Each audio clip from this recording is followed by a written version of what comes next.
Welcome back to the Neighbors Podcast. This episode, in the spirit of graduation, is all about parenting teens and launching teenagers. You know, I'm a parent of littles, and a lot of times on the podcast, I'm talking to other parents of littles. And Rebecca Maxwell, who is a previous guest on the podcast, she reached out and said, I think we should do a podcast about raising older kids. And I'm so glad that she did, because I think there are so many people who are navigating the teenage years and just need some handles on, am I doing the right thing, or some wisdom on what maybe not to do or what more to do. This is not an episode of the top 20 things to raise a solid teenager. This is just two moms talking really real and authentically about how they've navigated the world of parenting. So I think you're going to get a lot out of it. It's Rebecca Maxwell and Gretchen Martin, and they are just full of wisdom as amazing moms and wives and disciple makers, and I just can't wait for you to hear our conversation. So here it is. All right, Gretchen and Rebecca, welcome to the Neighbors Podcast. Thank you. Thanks. I am so excited that you're here. Rebecca, you're joining us for the second time. I am. And when you were on the first time, we covered like 15 topics, I feel like, in the counseling mental health world. And one of the things that people really clung on to was everything you said about parenting. So many just little one-liners of parenting wisdom. And so it just kind of worked out that you're back to talk about parenting. And then Gretchen, this is your first time, which thank you so much for being here. Anytime I talk to you, I mean, about anything, I feel like I'm wiser, smarter, more equipped. Wow. I know, and you don't think that about yourself. That's which amazing. It's true. It really is well, true. Thank you. Even when you're quoting funny movies or... No, but the two of you are just powerhouse women in general. You're incredible wives, incredible moms, incredible disciple makers. And Rebecca, I'd love for you to actually talk about how this episode came to be, because this was actually your idea, which I love so much. Yeah.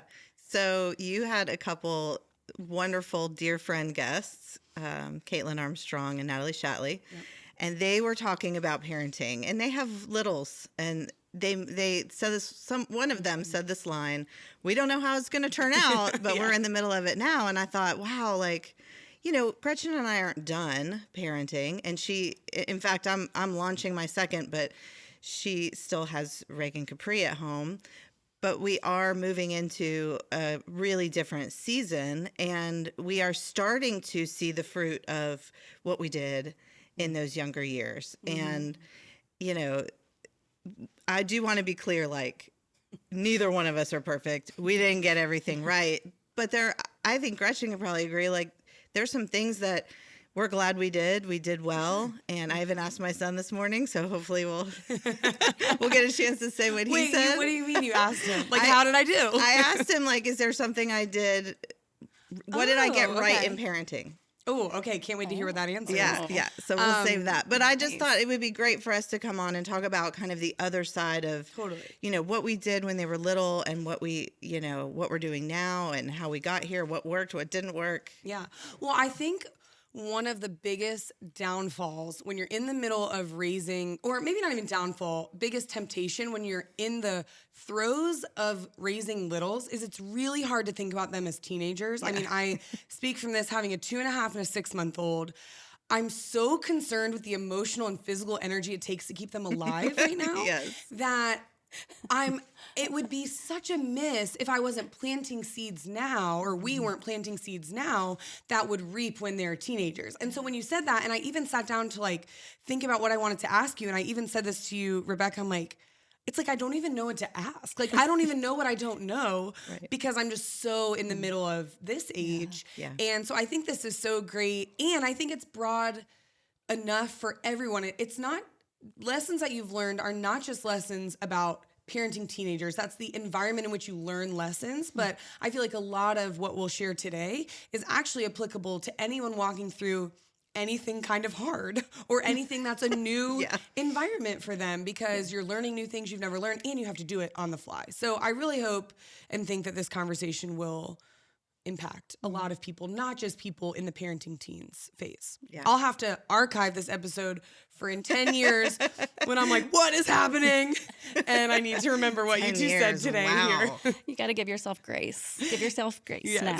Yes. That's a grace really now. good foundation to start with, I Yes. think, is Yes. grace. Because the amount of time that you have to do all the things, and then to also have to think about, all right, where do I apply these principles, or where do I plant these seeds? It's like it can be so overwhelming. Yes. And you're just raising them in a home that loves Jesus, and that's good. Yeah.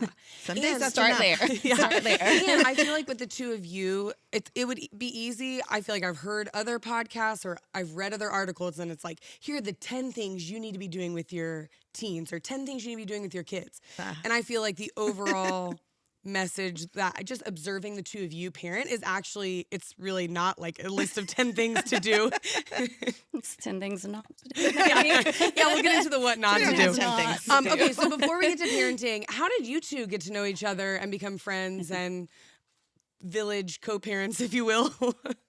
We met at Beach Okay. Church. You guys started going there. And Colin and JP were what? 4 years Four? old, I think. And funny story, Colin, so you signed up, they signed up to join our couples disciple group.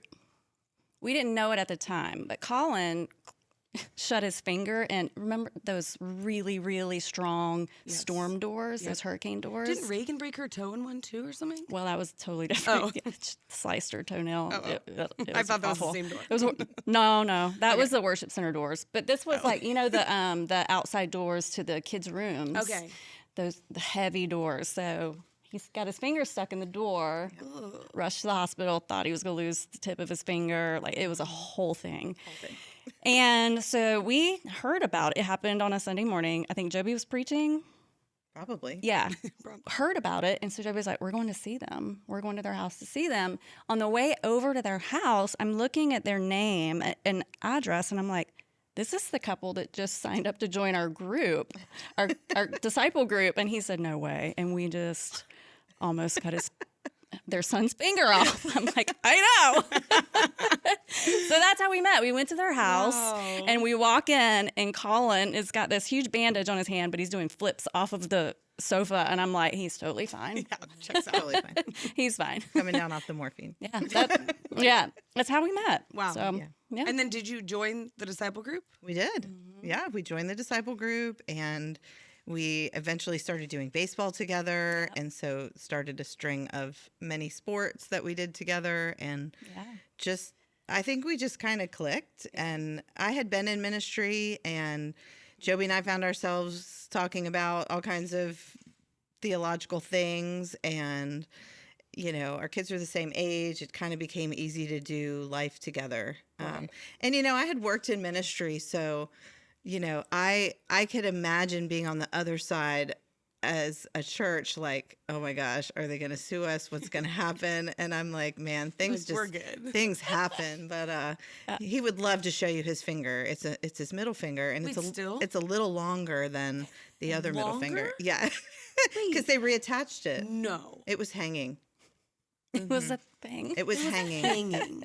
It was like opened up. Oh, that yeah. makes my stomach turn. Yeah. I know. That reminds me, I picture the finger in like a bag of ice going to the hospital. Almost. It was almost in the bag of ice. I remember I asked Joby on the way over to the house. I was like, what are the chances of them still joining our group after this? This is Wow. And then your neighbors now. So how did you We become are. neighbors? So we were looking at, they were there long before we were. And we were looking, Really? Long? How well, long have you been? 6 years. Oh, yeah. I guess we had already been there for maybe 4 years then. Yeah. Okay. We were just looking, my mom was going to be moving in with us. And so we were looking around for a place that would fit her and a place where we could put in a pool. Those were the stipulations. Obviously. And so, 4 doors down, house opened up. So fun. It was perfect. I love it. It's great. It's such a great street because we have friends that live right in between us too, and so I kind of feel bad for your other neighbors who aren't a part of the you crew. should. You should. It was kind of great. Like, COVID was great for us. Yeah, COVID was great. We had a really good time during COVID. Okay, so how has it been raising kids together, both like in community as friends and in the church together? It's been fun. Yeah, Like, I think so. the boys are like, they've been best friends since they were little, and it's just been easy, I think. Yeah. Yeah. Pastor Joby created a lion's den when we launched the church. I think they still do it, but it was they like do. the place where you put the staff kids. Yep. When you got Before to and get between there. services. Yes. Amazing. And that was really great for our Yeah. kids in the beginning. It was, ours and the Williams and probably the Longs, and there were a couple others, but they got to have fun. They got to be at church and play video games and have fun. And, it didn't feel like, oh gosh, we got to go to church again. I think they enjoyed going and spending that time together. And I think it made them feel special too. Like, it's a lot of times it's hard for kids because they have to be there for such long hours, and a lot of times they're the only ones left in the room, and they're just sitting and coloring a picture and waiting for mom and dad to come. Never heard of this. Come pick them up. Never happened. And we brought in video games, and oh my gosh, we would walk in the lion's den and kids are just running around. It's the greatest time of their life. So Oh, yeah, I love every that. It church makes should have them, that. Yeah. Yeah, associated with such positive feelings, because where they have Yeah. fun, it's not like mom and dad are putting me in this room. Yeah. And to hold them ready to pick me relationships up. with other kids Right. whose parents do the same thing, Yeah. and they're in the same spot, For sure. So. Okay, so what are the things that you've done or are doing to point your kids to the Lord? Gosh, both kids, I only have two, but both kids are so different. Yeah. For Reagan, she does so much better, like when we heavily encourage her toward it, or just give little encouragements even, and then she flourishes. The more we try to, I hate to say push, because I don't think we push things on JP, but the more we encourage him heavily to do something, he just wants to retreat. He's me. That's totally me. Yeah. Like, I want to do it my way, and I want to make the decision to do it. So how did you figure that out? It's like trial and error? Great or- question. So I mean, I know their personalities so well, and they're so different. She is Joby, 1,000%. She is. And he's me. And so I just know that, and you just learn, like, okay, well, that's not working, because he just doesn't even want anything to do with anything. Okay.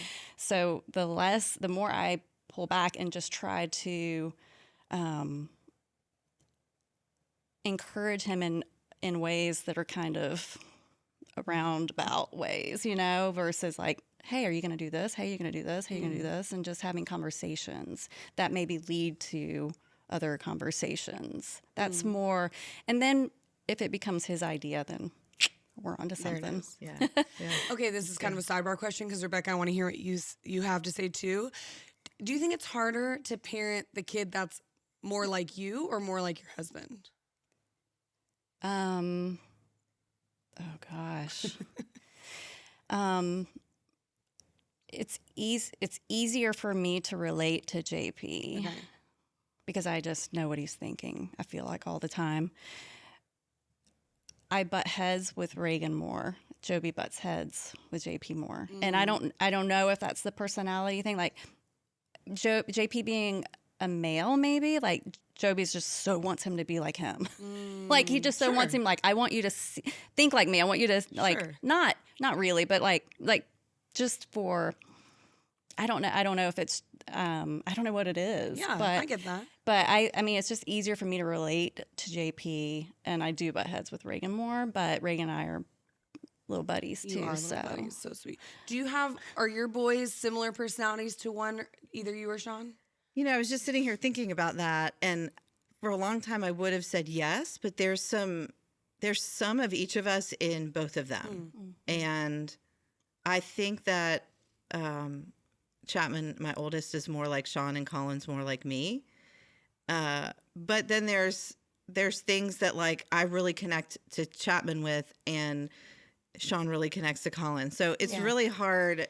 I don't think parenting is easier either way. Like if they're more like You're like both are hard. I think it's hard either way. Okay. It is really hard when you're getting back you. Yeah. A teenage version of you. Like That's that is true. difficult. That is true. And it can be frustrating because I don't know, you just realize, oh, that's not, you don't want to do it that way. I did it that way. You don't want to do it that way. Well, I look at our 2.5-year-old, and I mean, my parents will tell me all the time. They'll look at me, she'll do something, they're like, "This is you," and that kind of stuff. It frustrates me because I'm like, well, when she takes something and is hiding it, and it's like she leads with deception. I'm like, no, I don't want you to do that because I like see myself, Yeah. And then, I mean, she's only 6 months old, but we already call her Mini Wes. They look identical. She just has this sweet temperament, and I feel like I'm so obsessed with her because like you just are sweet little Wes, like and so they'll both have their flaws, but it's just interesting because I could see a world in which it would be more, I don't know if more challenging, right? Like you said, Rebecca, both are hard, but when you see yourself and you're like, well, I know how that turns out poorly, so I want to really help steer that out of you. Exactly. But then sometimes you just have to let go and let it happen. So that is a great point. I mean, that's a great parenting point right there, is that, we've already been through it. If we're emotionally mature, we've gone back and done our work and tried to learn from our mistakes and, strengthen our weaknesses and things like that. And we see things now differently, and we want them so badly to see what we see. Like I'm trying to give all the advice to Chapman about college and decisions and, classes and direction. And because I see things differently, but the reality is like he probably doesn't want all of that. Yeah. They need to make their own mistakes. Right. They need to go through things. We can't protect them or guide them away from every pitfall because that's where we learned all of our best lessons. Yeah, for sure. But that's a good one. We so want them to get it. I'm like, yeah.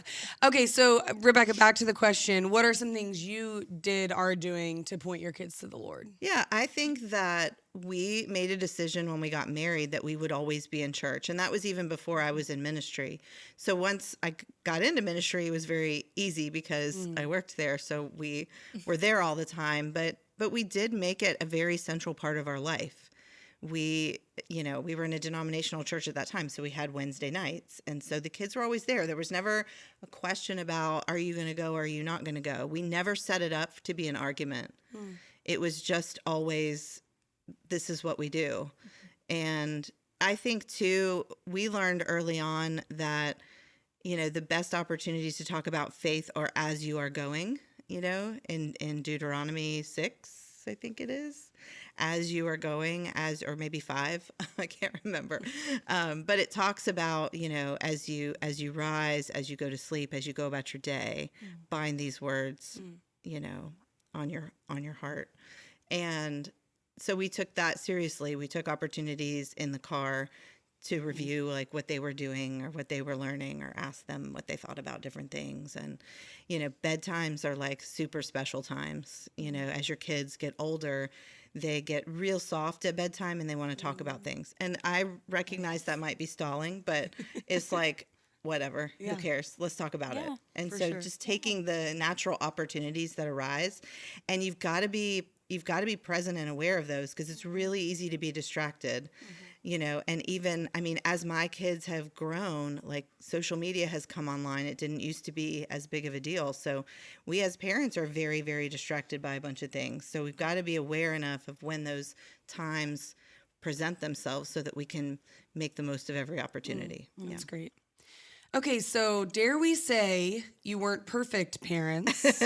Because from my vantage point, y'all are amazing moms and you have amazing husbands who are amazing dads. But I'm sure there are some things that you look back and think, maybe that was something we wouldn't do again, or maybe something you went wrong in. Does anything come to mind when you think of that? In particular, I'm sure I did so many things wrong. I'm still doing things wrong. Like, we're not done parenting. I think Joby said something last night when we were having a conversation. He said, the biscuits are still in the oven or something like that. The bread's still baking or whatever, you know. Like it's like we're not finished. You'll never be finished parenting. Sure. I mean, I've heard that from parents who have grown kids and grandkids, and it's like you don't stop parenting. You know, it just gets different. That's why I always tell everyone, like, it doesn't get easier, it just gets different. Sure. But I don't know that there. I mean, I think that once, I guess, with JP, Reagan's in a really great place right now with the Lord, and she wants to be at church, and she wants to be. She's worshiping on the front row. I know, and that's huge. Hands that's up, kneeling at the altar, praying. I'm like, it's incredible. Yeah. And really I mean, for a 14-year-old, she's getting it. Like she's really getting it. She spent her spring break in Costa Rica on a mission trip, which is amazing. You know, like I think when I was 14. I would have been like, no, I'm not doing that for my spring break. But she wanted to do that, and she bought this beautiful Bible, and she put tabs in it. She spent like 2 hours putting all these tabs in it, and she's just in a really great place. I think something that that I would do differently with her, when sports came along and started flooding the scene in the evenings, and sports started taking a priority over like Wednesday nights or, you know, Tuesday nights now for high school, it just became easier to say, oh, you don't have to go. And I think that if it just being tired and all the things, I think that maybe we would have pushed that more, you know, pushed the going to youth in midweek a little bit more with JP. I hate to say, I hate to say pushed, but encouraged more. But, you know, it's just so easy because they're just getting home at 6 o'clock or 6:30, and they're exhausted and they have homework, and it's almost impossible, you know.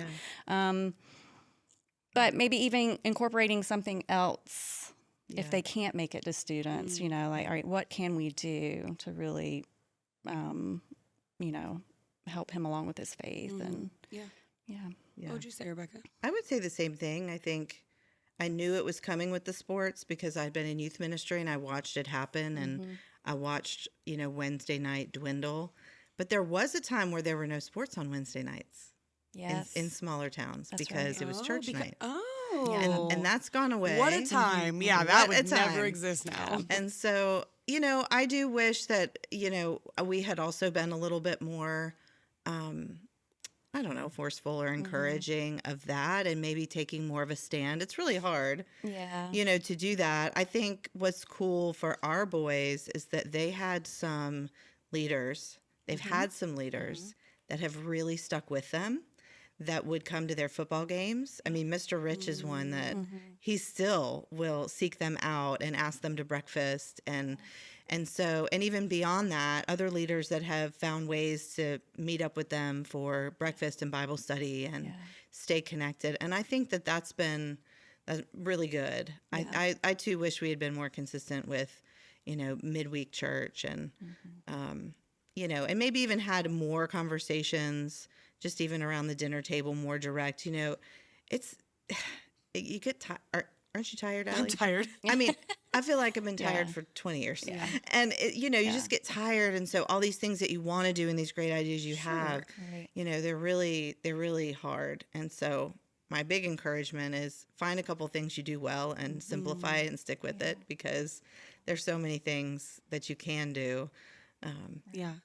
I heard an analogy. It was Pastor Kwan who said, I can't remember where he said this, or maybe Pastor Joby was just telling us about this in a meeting one day, but he loves succulents. And he was saying how when you water a succulent, the temptation is to just flood it with water, but then that is not what a succulent needs. And as especially people in ministry, but any Christian, the temptation is to just pour Bible and theology and hard conversations and just church and pour it because you want your kids to soak it up so badly.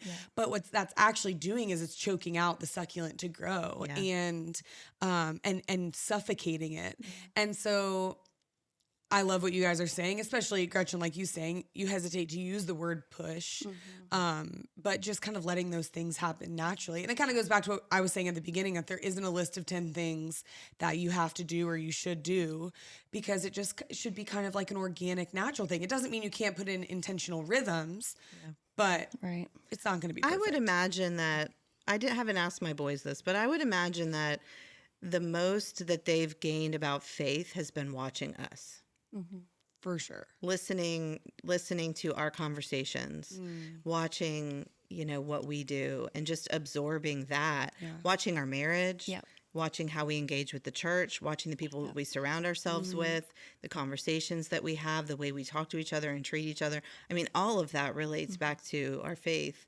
And so I think in a lot of ways, things are more caught than taught. Yeah, that's true. Okay, That's so what do we feel like we got right? Which I want to hear, because you asked Colin. Did you ask Colin? Or I asked Chapman? Colin. Okay. Yeah. What did he say? I was looking for a longer list. Oh, You're like, But I only got one thing. well, I how can't long wait to did hear it what this take one him to thing come up is. with that thing? He said it pretty quickly, actually. that's good. But he's a man of few words. So, So this is meaningful. yeah, he said, "You gave me the ability to choose." And I said, "Oh, what did you get to choose?" You're like, yes, I did. Tell me more. And he just said, "Sports and faith." And so, I mean, I was hoping for a couple more things, but I'll take it. But I think that's kind of just what we were talking about, right? Like, not oversaturating, being able to step back and go, okay, I have fertilized this soil. I have watered it. I have done all the things I can. At some point, this little succulent has to make a choice about how they're going to live their life, And a lot of that, we have 18-year-olds. So a lot of that has come up recently with like, I can't govern every decision anymore. Like, you know who you are, you know whose you are, you know what our values are as a family, and you have to make the best decision. Yeah. And some of those are going to be good, and some of those are not going to be good. Right. I think we did that special podcast episode with your whole family, Gretchen. And I think I asked your kids this, and I think JP said something similar about when I said, what did your mom do that you liked? And I think he said something about he never pushing you, like letting him figure it out as he went along. Yeah. Yeah, I think the hardest part about being a parent, one of the hardest things about being a parent is not being a helicopter parent, because that's the worst thing that you can do, in my opinion. You have to let your kids fail. And it is the hardest thing.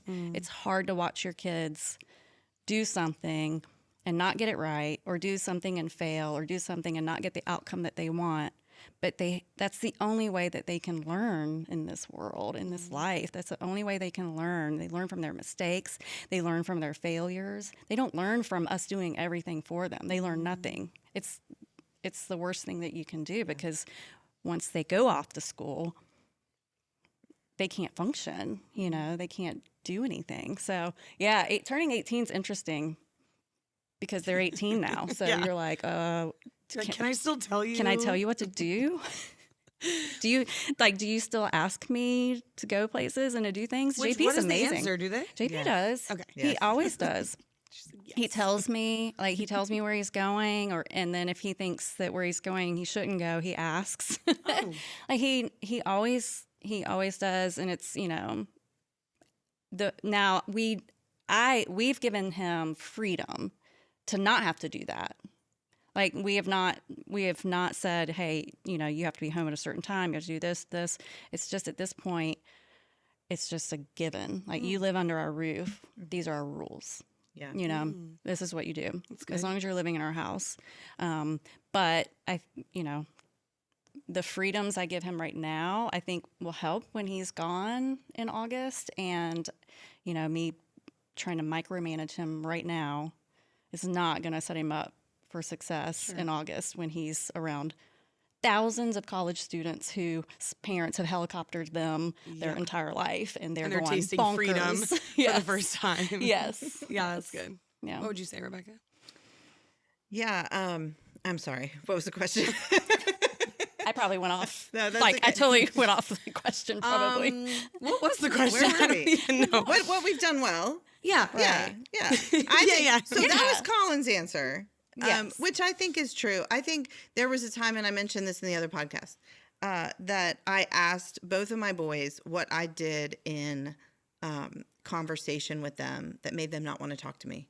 And so I think in general that is a good thing to do. Like when your kids are teenagers and you're trying to maintain a good relationship with them, a good working relationship with them, right? Like they choose some, we steer and guide them some. Like I think asking them like what those things are that I might do that make them not want to talk to me or collaborate with me, Yeah. right? Because my goal is to keep them engaged with me, Right. not, running to their friends for all the answers. And so, and they said, if you overreact to something. And so I think, again, another good thing I did was like I took that to heart. That's going to be hard for me. Yeah. I'm a little bit It's very dramatic. hard. Well, it's easy to overreact when your kid does something for the first time and you're like, I mean, your first reaction is, what did I get wrong? What did I do wrong? Like, where did I go wrong? And it's not that at all. They're just figuring out life. Don't you? Isn't it crazy? I mean, again, I'm new at parenting, so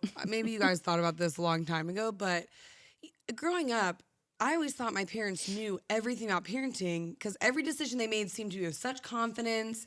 And now I'm like, were they this nervous? Yes. Like, the first time, Yes. dare I say, we spanked our toddler, Wes and I are like, did we do it right? Like, and I like had butterflies. I was like nervous. And then I'm like, is this every parent makes a decision and then it goes in the other room and is like, did we do it? Like, We're growing up together. yeah. If you think about it, I mean, I had Chapman when I was 25. I didn't know anything about anything. And so we're figuring it out as we go, as we're our parents. Yeah. And for whatever reason, that's the way it's supposed to be. We can ask God when we get there. Yeah, sure. Yeah. But that's how it works. We're figuring it out on the fly. You are. You're still kids when you have kids. You really are. You really are, yeah. Okay, so what are you learning from this generation?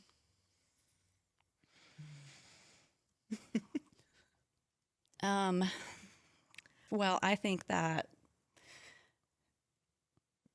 our kids are under an incredible amount of stress. There's the weight of the world on their shoulders. They have to overcome so much because, I mean, bottom line is social media. There's so much that they have to overcome that we didn't. Like, we didn't have social media. We didn't have any of that. And we're so quick to say, oh, this generation has it so easy, or this generation is so lazy, or this generation this or that. And they have a lot to overcome. And they do. They have the weight of the world on their shoulders because that's what they see on their phones every single day. It's too much. It's just too much. And so I'm learning to give them grace when they just want to, like when JP just wants to go up to his room and play video games. He wants to check out. Or when Reagan wants to just go in her room and watch another episode of Gilmore Girls. I'm learning. At least it's Gilmore Girls. They just want to zone out from all the things in it's this too world, much, you know, and bring back the Gilmore Girls. Yes. Of the Gilmore Girls. Which, Rebecca, I'm sure you have there's probably some science behind what Gretchen's talking about of their brains encountering that much information at that level of immaturity, right? Yeah. It's like overload. Yeah. You can only kind of take in so much and their brain has to process it. And like they are exposed earlier and earlier to concepts that we weren't exposed to until we were adults. And so they are trusted or given a lot of an overload of information when their identity isn't even settled yet, isn't even fully formed. Yeah. And so, and they're given a plethora of options. Isn't that a great word? Plethora. I love that. Of who to be and what to be. And it's got to be really confusing for them because there's so many choices and options and they're being told it's their choice and their option. Right. And so I do have a lot of grace for them. Yeah. You know, for teenagers in general, I always, because I've worked with teenagers even before I had them, but you know, the teenage brain is very spontaneous. It's searching for fun. Yeah. It prioritizes friendships. And like, those are some really great qualities, things that we can learn from teenagers that sometimes we forget about as we go into adulthood and, you know, the pressures of, you know, tending to your family and your job and all the things. There's some things we can forget about. I was standing in the shower one day, just letting the water over my head, and I had a flashback to being a teenager and the long showers that we would take, just letting the with my parents being like, how much hot water are you going to use? I know, but letting that water just run over your head. And you know that sound when like it's running over your ears and everything's just kind of like, you know, it's really very soothing. And I just stood there for a few extra minutes and thought, gosh, teenagers get this right. You know, they Not get the it right. rushed, the mom shower, the 5 minute. 5 minutes. Did I actually bathe? I have negative 10 minutes to be where I need to be. Yeah. So I know that stuff's annoying, but in some ways I'm like, yeah, gosh, it's kind of meditative and soothing. And and it's 20 minutes, 30 minutes, however long the hot water tank, however big the hot water tank is. Like, it's that amount of time that they are unplugged. Yeah, so true. They're Yes. unplugged. You're like, do you want to take multiple showers today? That even reminds me, when you said they're searching for fun, I just love that concept. And it reminds me literally of Reagan. So Abby and I took Reagan to Night to Shine a couple months ago, and she had just such an interesting experience. She signed up to be a buddy. We were just so impressed by her boldness, even to want to go to Night to Shine and be a buddy. And then I ended up hearing throughout the night that, Reagan's buddy was kind of tough because it was a guest who had a boyfriend there, and they were kind of off to the side and doing some things they weren't supposed to be doing and all this stuff. So the whole night I'm like, oh no, Abby and I are going to have to, you know, talk to Reagan on the way home, and she's never going to want to come back to Night to Shine. And my mind is running through like, how do we fix this basically? And then we get in the car and we're like, okay, Reagan, tell us how your night was. She's like, I had so much fun.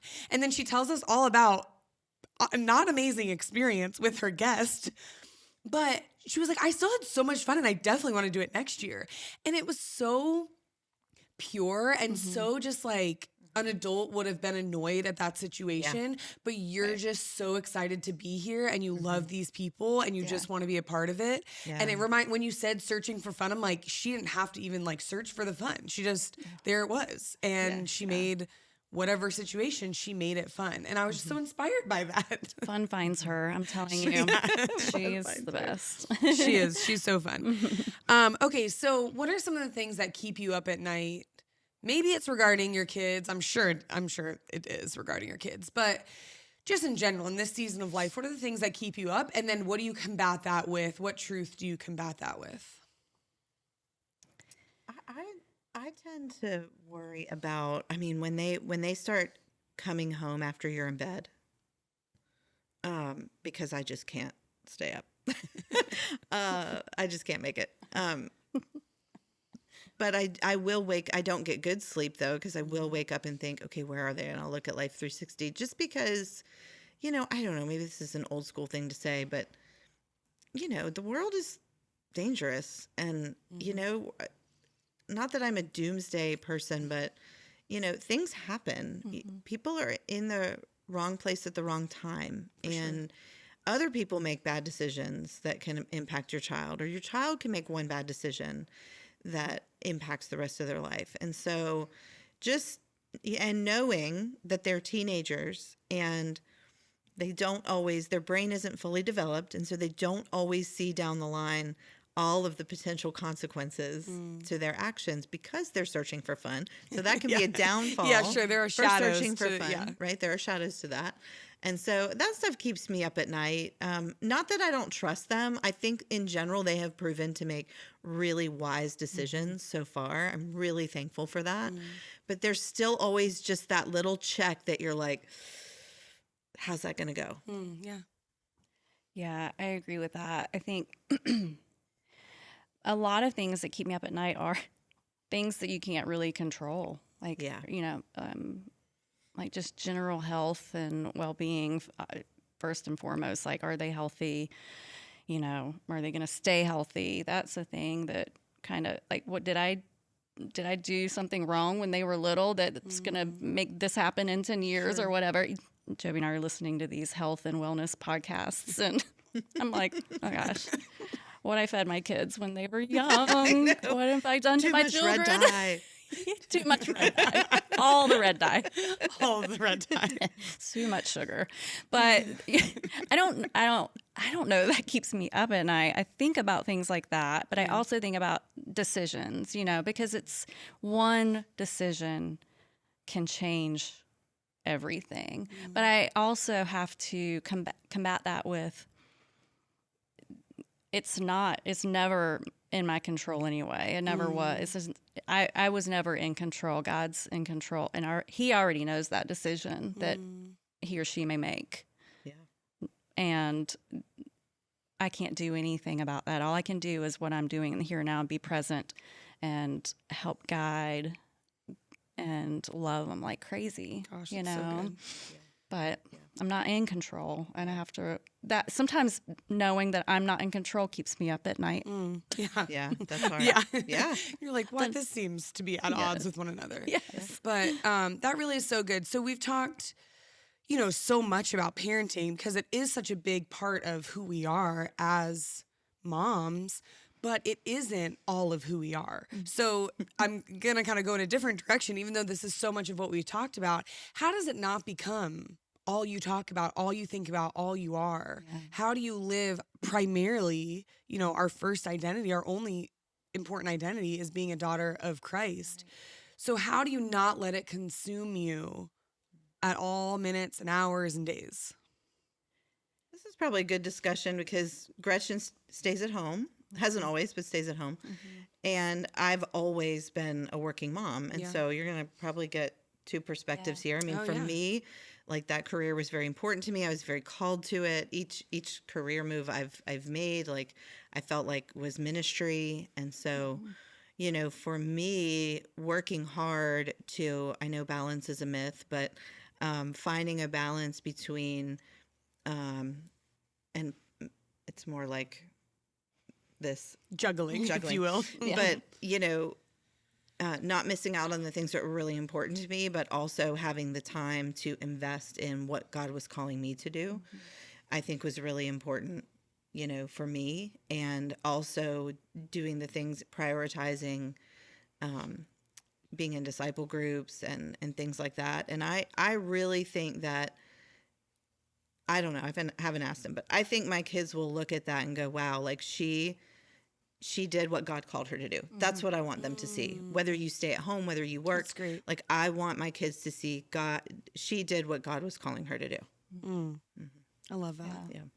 Yeah. I think when 1122 started and Joby took this role that he said he would never take, pastor a church. It's laughable now. Yeah, it is. It was very evident to me that, and to him, that it was time for me to come home. And I had always wanted to be home with the kids. And, you know, at that time, Reagan was 3 and JP was 7, I think, ish. And yeah, I've been home ever since, but I've also tried not to say no to the things that I think God is calling me to do, like disciple groups and, you know, leading things. Writing devos, things at home. Leading worship. And I did lead worship for a long time. But I try not to say no to the things that I know God has put in front of me. But there is a balance too. Because when I did come home, I was working full time and came home. There's still this thing in me that's like, am I doing enough? Like, do I matter anymore? That was a big deal when I came home from work. Like, do I even matter anymore? I'm just folding laundry and washing dishes and, you know, cleaning toilets. That's what I do for a long time. And so the enemy can get in your ear like that too. But I think I am doing the things that God has called me to do. It looks very different than what God's called Rebecca to do. And I think that's what makes everyone so unique. And like if everyone was called to do what I did, nothing would get done in this world. Like, That's a good point, Gretchen. you know, Nothing. nothing would get done. We would be raising some great kids. Yeah, Yeah, that's right. But these men need some women That's right. That's right. involved too. Nothing would Okay, get done. but that is, I mean, you're touching on something that is so real. I feel like at the heart of many stay-at-home moms. I have two sisters who are stay-at-home moms, and that underlying lie of, do I matter anymore? Yeah. So can you just encourage people who feel that a little bit? Yeah, I mean, I've dealt with it. Reagan's 14 now. And so I came home when she was 3. And, you know, next year when JP's gone, he's kind of my taxi driver right now. And so I'm going to have to even ramp up the mom, even the stay-at-home mom even more. You know, I'm going to be the taxi driver, and I'm going to be all the things that he was for me, you know, for the past 2 years. So, but I think you have to first realize it is the enemy speaking untruths in your ear, and you have to block that out with the truth, with the gospel. And you also have to ask yourself, like, why am I home? Like, did God call me to be home?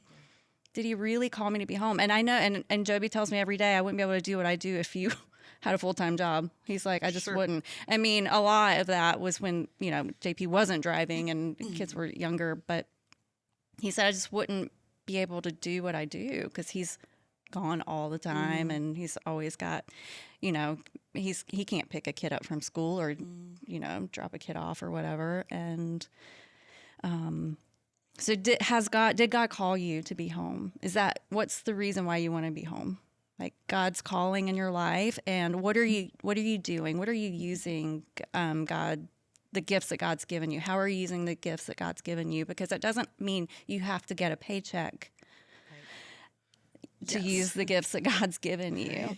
So are you doing using one of the hardest jobs? That's yeah. what's, and when I hear it or when people say things about people who stay at home, I just think like, you are doing the most important job and you don't get paid for it. Right. And everyone's called to something different, but you're so right. Like if God has called you to do that, well, your job doesn't make you matter. So there's that too. But if God's called you to it, of course it matters because God calls and his callings matter, you know? Do you know how many stay-at-home moms I've relied on over the years? Oh. For pickups, for watch my kids, this is a partnership. It is a partnership. We should not allow the world to pit us against each other. 100%. Because we are all in this together. We absolutely are. We need each other. Yeah. And we're both groups of women are dealing with a lie. So if stay-at-home moms, if they are battling this, like, do I still matter? Working moms are battling the, am I doing enough as a mom? Feel guilty not being home with my kids. And there really is no perfect, of course there isn't because it's a fallen world, but the enemy's going to use whatever he can to make you doubt what it is that you're called to do. And I mean, I know as a working mom, I deal with that all the time, that guilt, that thought in the back of my head, like, and then I'm like, wait, no, I'm so confident in my calling. And yet that lie can still get to me sometimes, you know? Yeah. And maternal mental health, like statistically, is a big predictor of stability in kids, right? So women should be walking into their calling because when you're in your calling, I'm not saying it's easy, but there's more like mental stability in that when you know you're walking in what God has called you to do. And that's what's most important for our kids. It's not being there 24/7 necessarily, but it is doing what God has called us to do and then the kids watching us do that. Yeah, I love that. Yeah. Okay, last question. We're already over time, but it's just so good. I was just keep asking you guys questions. Oh my gosh, it feels like it's been. Can I just have you on a parent hotline that I can call? Okay, so in the spirit of graduation coming, which am I allowed to even say that? Is that going to make you burst into tears? What are you experiencing as a mom? So Rebecca, this is your second launch, graduating senior, and Gretchen, this is your first. So I love that you're experiencing both sides of it. What are you experiencing in this specific season of graduation? My gosh, you're going to be an empty nester. I know. You know, okay, so I had a really hard time with my first one, and this one feels easier. I grieved Chapman leaving the entire senior year. And then when we dropped him off at FSU, I was fine. Oh. So, Yes. I'm the opposite. I haven't. And you haven't started grieving yet. I'm so that's super excited this is about a it. great picture of how people deal with Yeah. things. Differently. I mean, because it is a grieving process here. Like, Yeah. Sure. we're losing like that baby, that kid, and so you know, where I am feeling stuff with Colin, like, and getting closer to graduation and stuff, but like. It's just different. Like he's playing football in college, so I'm going to see him on the weekends. And, like it doesn't feel like it's coming to an end like it did with Chapman. Oh my goodness. Does it feel like it's coming to an end?